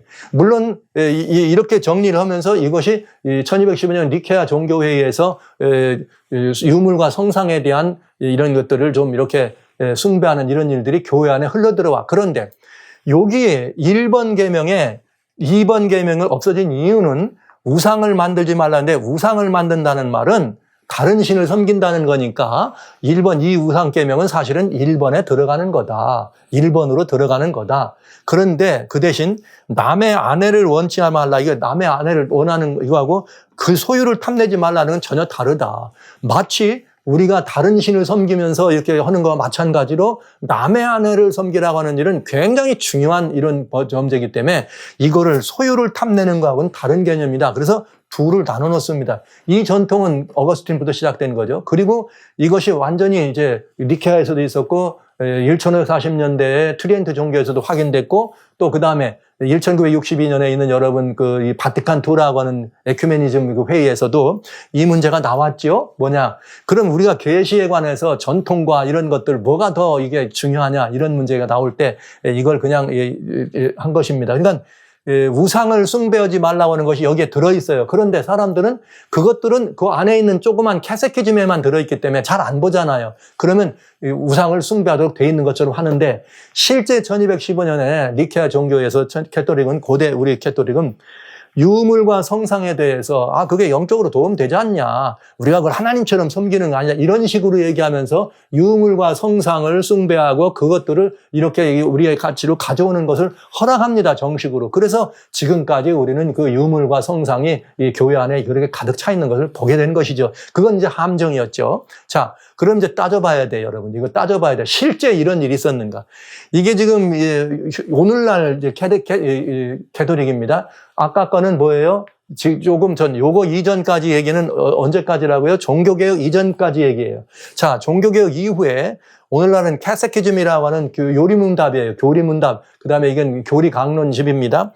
캐세키담이라고 하는 요리강답인데 요거는 요한 바오로 2세 때에 이렇게 나온 캐세키즘입니다. 그러니까 얼마 안 된 거예요. 거기에 섹션 2에 보면은 10 커맨먼트, 10계명에 관한 이야기가 나옵니다. 여기 10계명에 관한 이야기가 나오는데 제가 이걸 다 말씀드리는 필요 없고요. 10계명에 대해서 뭐라고 말하느냐 하면 이렇게 말해요. 10계명은 모세의 율법과 다르다. 하나님이 친수로 기록해 주셨고 예수님이 온전한 의미를 설명해 주셨다. 예수님 십자가 이후에는 우리들의 심령에 하나님이 새겼다. 이렇게 되어 있어요. 이 굉장히 중요한 말이죠. 이 천주교회가 가지고 있는, 지금 가지고 있는 그 천주교회라고 우리가 말하는 캐세키즘, 교리 시간에 그렇게 되어 있습니다. 그리고 챕터 두 번째, 자, 여기 뭐라 했느냐, 여기에는, 그렇게 10계명에 대한 얘기를 하면서 이제 10계명 설명을 하는 거예요. 첫째 계명, 더 퍼스트 10계명은 너는 나 외 다른 신을 섬기지 말라. 그러면서 첫째 계명에 있는 고기를 나누면서 여기 뭐라 하겠느냐 하면은 우상을 어떤 형편이든 이게 우상 같은 형상을 만들지 말라는 법을 여기다 기록해 놓으면 그냥 현주교 캐세키즘에는 우상 숭배를 하지 말라고 돼 있습니다. 그러나 실제는 또 뭐가 있어요? 여러 가지 다양한 형상과 유물들을 섬기고 있는 것을 보게 되죠. 그러니까 이게 뭐라는 거예요? 함정이죠. 겉으로는 아닌데 속으로는 이거 하지 말라고 했는데 실제는 있으니까요. 그 다음에 두 번째 세컨드 코맨먼트는 하나님의 이름을 망령 때 일컫지 말라. 그리고 세 번째 여기 세 번째 계명은 안식일을 기억하여 거룩을 지키라. 그렇게 말합니다. 안식일을 지키라고 해놓고 이 안식일이 뭐로 바꿔졌느냐? 마지막 부분을 가면서 로드스 데이, 여기 예수님의 이후에는 예수님의 날로 이거를 이렇게 바꿔지는 것을 우리가 알게 되네요. 자, 이렇게 되면서 십계명이 완전히 바뀌어지는데 이 안식일을 바꾸는 거에 대해서 우리는 교권이라 이렇게 안식일을 바꾼 거에 대해서 이건 캐세키즘이 아니고 천교회 코드 오브 캐넌러예요. 이건 교회 법이에요. 굉장히 중요한 거죠. 1917년에도 있었고 여기 이제 50세가 나온 거고 요거는 1983년도에 나와 있는 천주교 교법입니다. 거기에 자, 여기 보시면 뭐라면 코드 오브 캐넌 러라고 하는 거 여기 1246번에 뭐라고 되어 있느냐 이렇게 되어 있네요. 썬데이 일요일에 대해서. 일요일이라고 하는 것은 사도들의 일요일은 주님의 부활을 기념하던 사도들의 전통에 세워진 그런 날이다. 유니버설 처치라고 되어 있어요. 모든 교회들이 반드시 준수할 가장 여기 프리모럴이라는 말은 이게 가장 기본이에요. 가장 오리지널이라는 거예요. 우리들이 해야 될 성일 중에 오리지널 성일이다 이렇게 됐어요. 뭐가요? 일요일이. 그런데 그날은 누가 정했다? 사도들이 전통에 세워졌다. 이렇게 돼 있습니다. 그러니까 실제 말하자면 초기 기독교회가 안식일을 이렇게 토요일에서 일요일로 바꾸는데 그걸 바꾼 거는 사도들의 전통 때문에 바꾼 것이고 교회가 지켜야 될 축일들의 뭐다? 매우 중요한 이런 기본적인 법이다. 이렇게 얘기한 것입니다. 그래서 회심자를 위한 캐토릭 교리문답서, 이건 베드로 가이엘맨 교리문답인데 어느 날이 안식일이냐? 토요일이 안식일이다. 이렇게 나와요. 그런데 왜 우리는 토요일 대신 일요일을 지키는가? 그 이유는 캐토릭 교회가 라오디게아 종교회 AD 364년 그 존엄성을 토요일에서 일요일로 옮겼기 때문이다. 뭐가요? 라오디게아 종교회의에서 교회에 뭘로요? 권위로 이 일을 했다. 이 말이죠. 그러니까 이건 대단히 중요한 의미가 되겠습니다. 그래서 신부서 한집 1893년도에는 뭐라고 됐냐? 성경은 안식일을 거룩히 지키라고 말한다. 그러나 로마 가톨릭 교회는 말하기를 아니다. 나의 신성한 권위로. 지난 시간에 교회가 권위로 이런 문제를 했다는 걸 말씀드렸어요. 안식일을 폐하고 주일 중 첫째 날인 일요일을 거룩히 지키라고 명한다. 마지막으로 말하노니 교회의 전통은 성경보다 우위에 있다고 선언한다. 와우. 그러니까 아까 뭐라 그랬어요? 사도들이 그 예수님의 부활을 기념해 가지고 사도들이 지키던 건데 그것이 뭐가 된 거예요? 일요일이 사도들이 지키던 그런 기념일이었다. 그것이 교회에 뭐가 됐다? 모든 교회가 반드시 지켜야 될 그야말로 프리머라나니. 그러니까 말하자면 가장 근본적이고 기본적인 오리지널 성일이다 이 말이에요. 그런데 그건 왜 그러냐? 성경보다 전통이 성경보다 위에 있기 때문에. 자, 이렇게 됐습니다. 그러니까 교회가 신성한 권위란 말은 성경보다 권위가 더 높다는 말을 한 거죠. 그래서 신성한 권위에 대한 상징으로 뭘 한 거예요? 안식일을 바꾼 것입니다. 지난 시간에 그래서 라이프치히즈 라이프치히 논쟁에 대해서 에크와 잉글시타트 교수 에크하고 루터의 논쟁을 여러분에게 소개해드렸죠. 그때 에크가 뭐라 그래요? 이렇게 말하잖아요. 교회는 성경과 상관없이 교회의 권위로 안식일 준수를 일로를 바뀌었다. 이 사실은 여기 그 답이 분명히 이 사실은 성경보다 교회의 권위, 아까 전통이라고 그랬어요. 교회의 권위가 우월함인 것을 보여주는 것이 아니고 뭐냐? 이 말은 뭐예요? 교회의 권위가 하나님보다 높고 성경보다 높기 때문에 그 안식일 일요일로 바꿔라 이렇게 했다 이 말입니다. 이게 역사적 자료가 그냥 있는 거죠. 자, 그랬더니 여기 루터가 뭐라 했냐? 아니다. 그렇게 될 수는 없다. 이렇게 얘기한 거예요. 그러니까 에크가 다시 말하기를 성경은 안식일을 기억하여 거룩히 지키라. 엿새 동안은 힘써 모든 일을 하지만 제7일은 너희 하나님 여호와의 안식일이다. 그렇지만 교회는 자신의 권위로 안식일을 성경과는 상관없이 아까는 성경보다 교회가 우월함을 보여주기 위해서 고쳤다. 이번에는 성경과는 상관없이 아까 보셨죠? 캐논에, 교회법에 이거는 성경으로 된 것이 아니고 뭐라고요? 거기 예수님의 사도들이 어떻게 했다? 그 일을 지켰기 때문에 그 전통에 따라 거기 그렇게 있어요. 사도들의 전통이었다. 이렇게 말한 거예요. 그러나 전통이 뭐니까 성경보다 우위이기 때문에 안식일을 토요일에서 일요일로 바꿨다. 이렇게 된 것입니다. 자, 이게 너무나 분명하잖아요. 안식일은 하나님에 의해 여러 번 명령됐다. 그리고 복음서만 아니라 바울의 서신도 안식일은 끝났다고 선포되지 않았다. 그랬음에도 불구하고 교회는 성경과 상관없이 자신의 권위로 사도들을 통하여 주의 날을 설정. 여기 사도가 아닙니다. 이건 그냥 뭐 사도란 말을 뭐 쓸 수 있겠네. 초대교회 이렇게 사도들이니까 너무나 분명하게 교회가 교회의 권위를 내세우기 하나님보다 높다는 걸 보여주기 위해서 안식일을 바꿨다. 뭘 바꾼 거예요? 결국 안식일을 바꾼 게 아니고 법을 바꾼 거예요. 그래서 하나님 말씀을 변경한 것은 교회의 뭐의 상징으로? 권위의 상징입니다.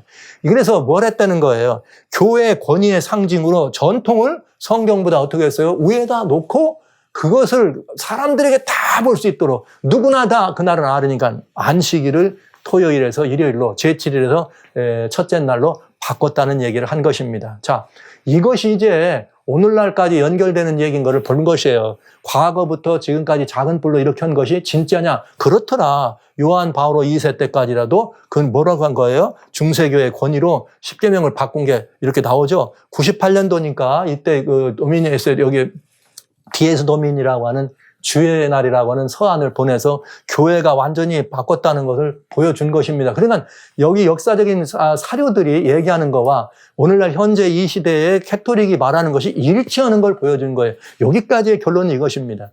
교회는 어떻게 했다? 교회가 우리들의 선조들이에요. 막 욕하시면 안 돼요. 우리들의 선조가 불행하게도 전통을 하나님의 말씀보다 위에 놓고 하나님의 권위보다 위에다 놓으면서 이 전통이 더 교회가 권위가 하나님보다 높다는 것을, 즉 교권 우상을 세우기 위해서 한 일이 뭐냐? 안식일을 일곱째 날에서 첫째 날로 바꿨다. 이렇게 표현한 것입니다. 그럼 이제 우리는 답이 다 나온 거죠.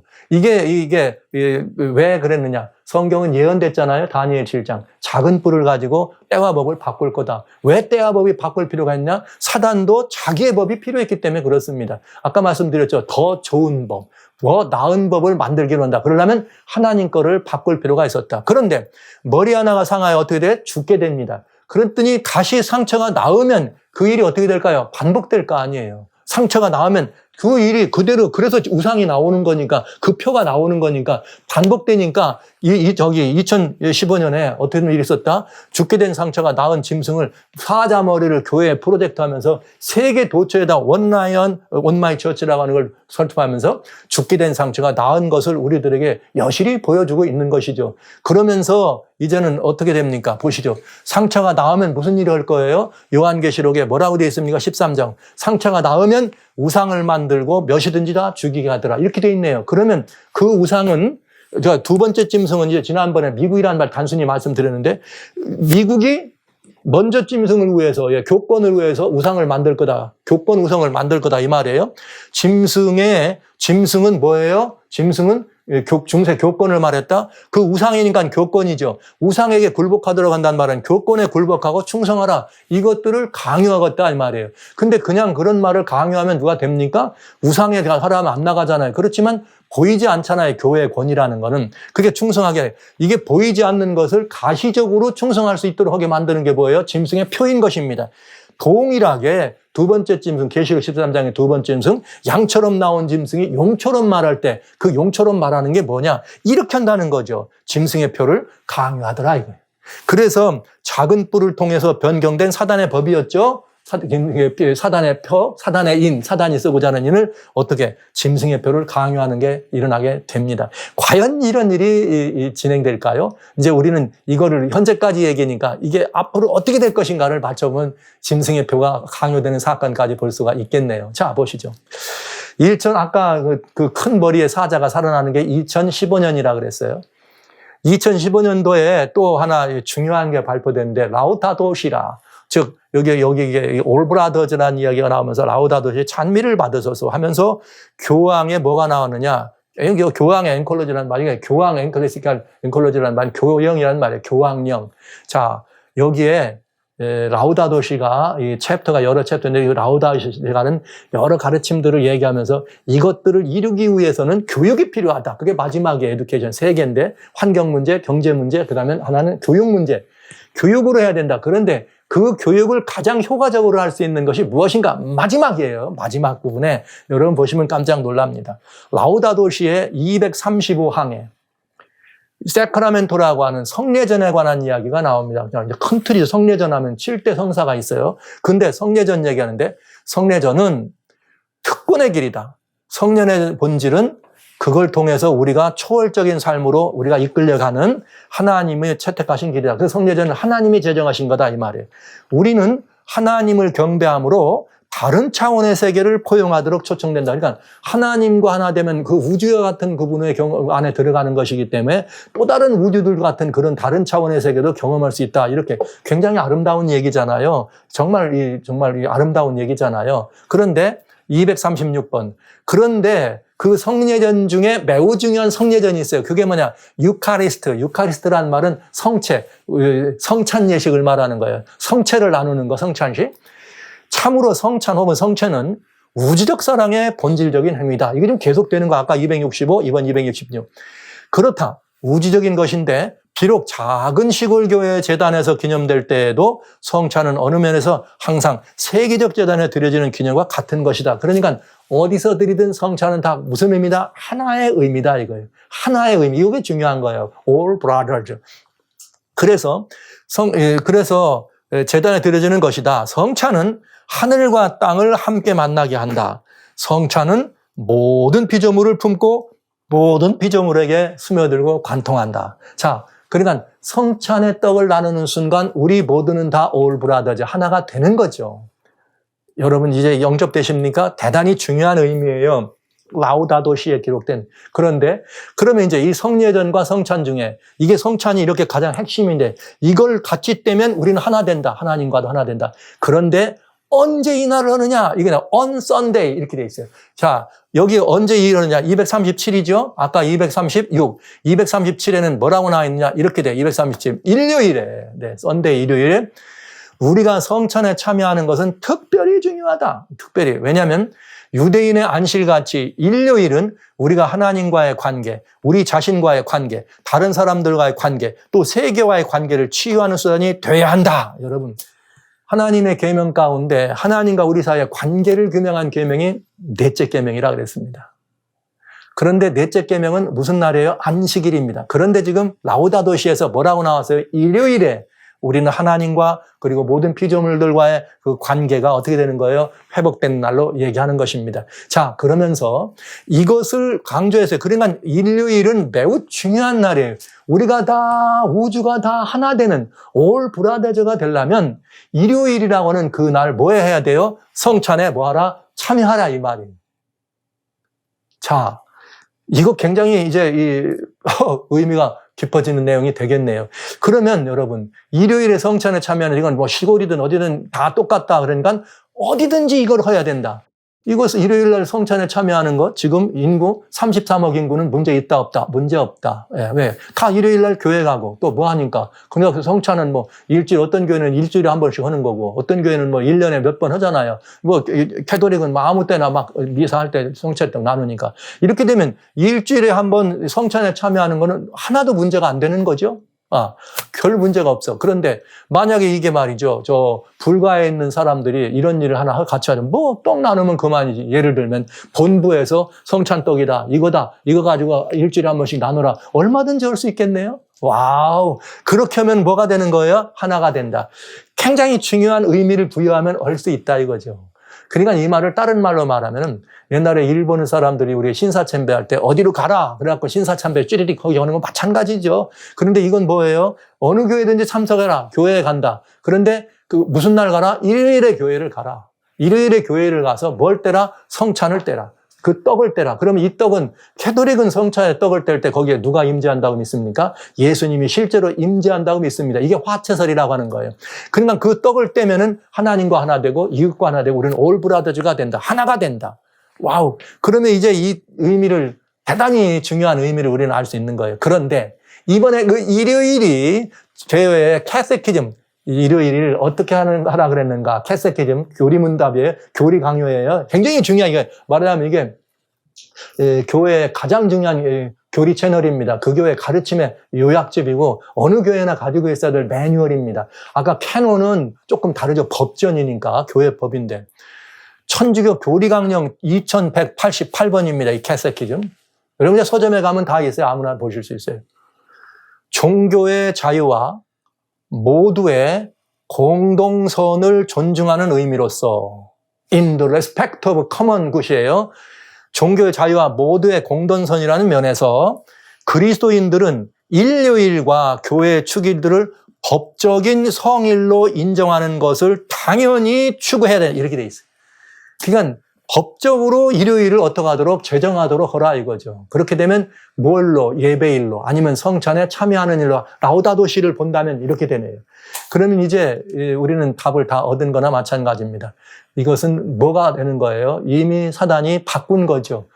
두 여인의 비밀을 지금 말씀드렸습니다만 음녀가 가지고 있던 뭐예요? 만국을 치유하게 하는 음행의 포도주였다. 근데 이 음행의 포도주 가운데 뭐가 나왔어요? 오늘은 짐승의 표라고 하는 것. 이건 사단이 바꾼 법을 사람들이 마시도록 어디에 이마에나 손에다 받는다는 말은 이거를 영접해서 마음이나 생각에 심는다 이거예요. 오늘 만민이 뭐 하고 있어요 지금? 일요일이 뭘로 알고 있어요? 하나님이 제정하신 네 번째 계명인 안식일로 알고 있습니다.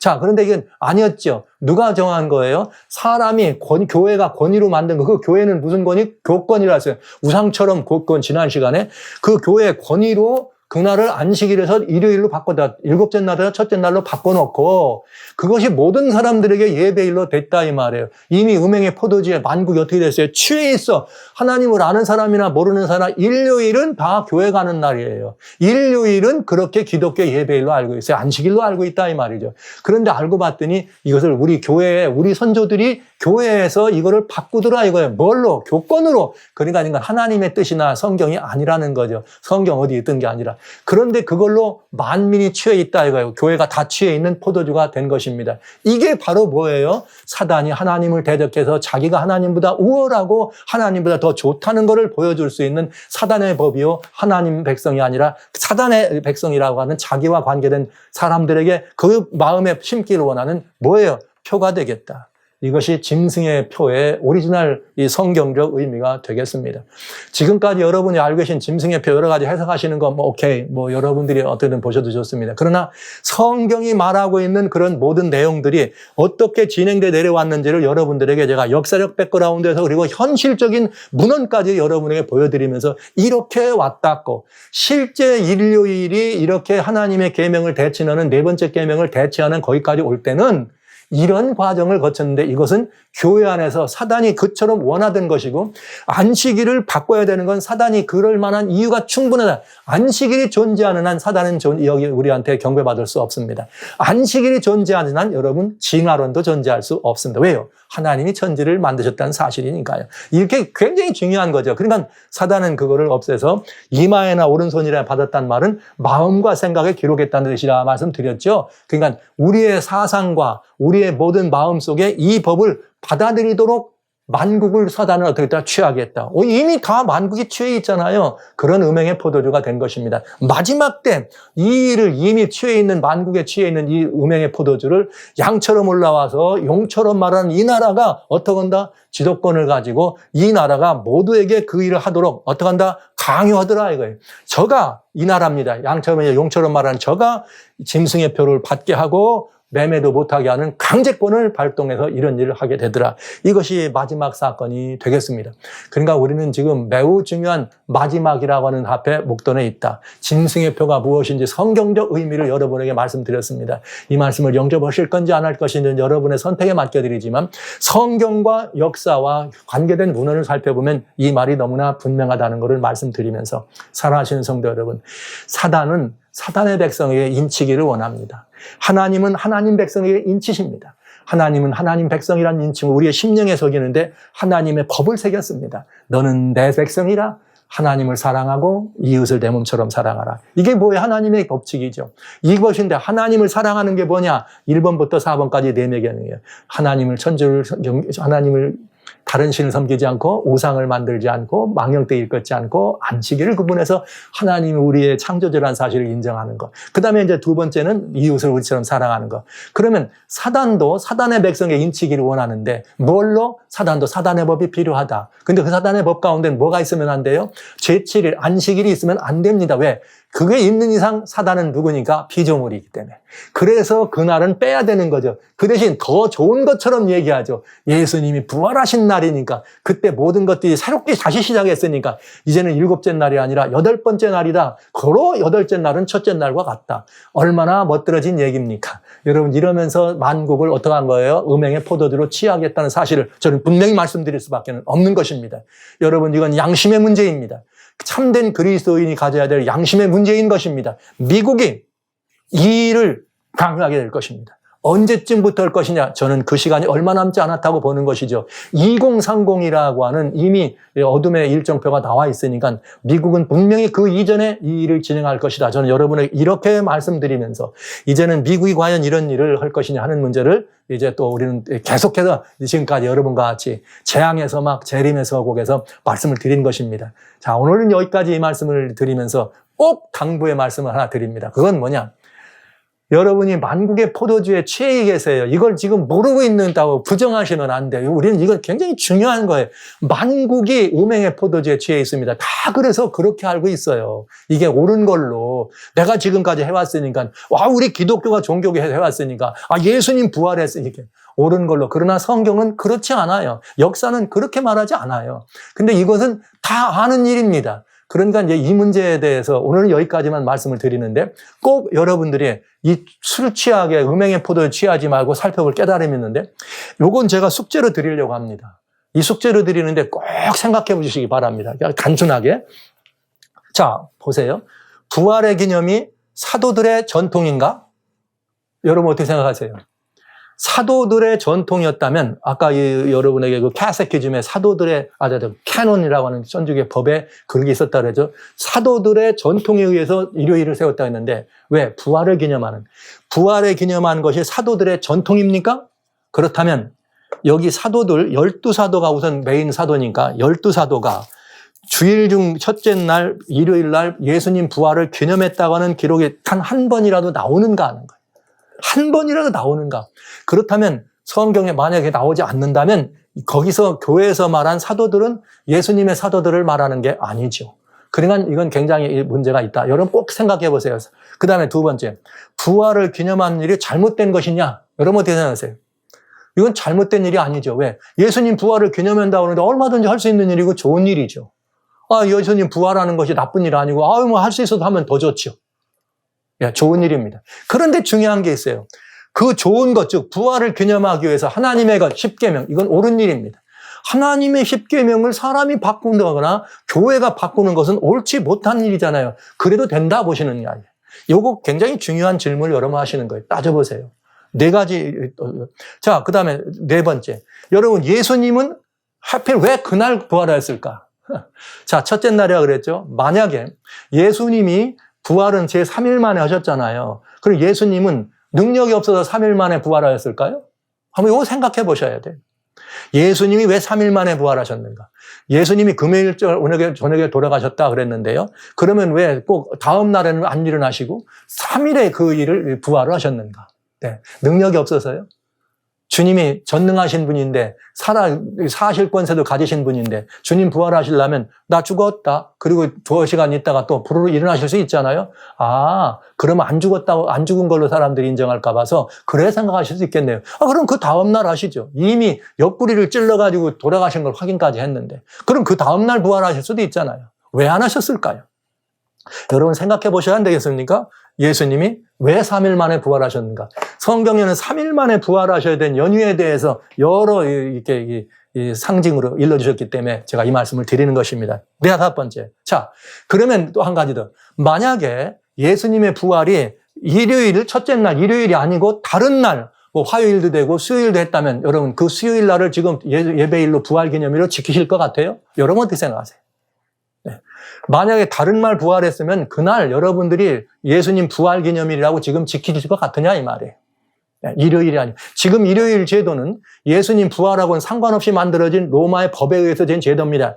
AD 321년에 일요일 휴업령을 내리면서 이게 세계적인 법령이 된 것입니다. 그걸 따르는 것입니다. 그런데 예수님 부활이 목요일 날이라면 여러분 목요일을 예배일로 하실 거냐 이 말이에요. 교회가 그렇게 했을까요? 따져보시기 바랍니다. 그 다음에 누가 말하느냐가 진리의 기준인가? 예, 이것입니다. 어떤 훌륭한 분이 말하면 그것이 진리인가? 어떤 큰 교회에서 말하면 그것이 진리인가? 어떤 오래된 교회에서 말하면 그것이 진리인가? 어떤 힘센 나라가 말하면 그것이 진리인가? 어떤 유명한 신학자가 말하면 그것이 진리인가? No! 오직 진리는 성경입니다. 율법과 증거의 말씀을 좇으니 저들이 하는 바가 이 성경에 맞지 않으면 아침빛을 보지 못하고 이사야 8장 20절 말씀입니다.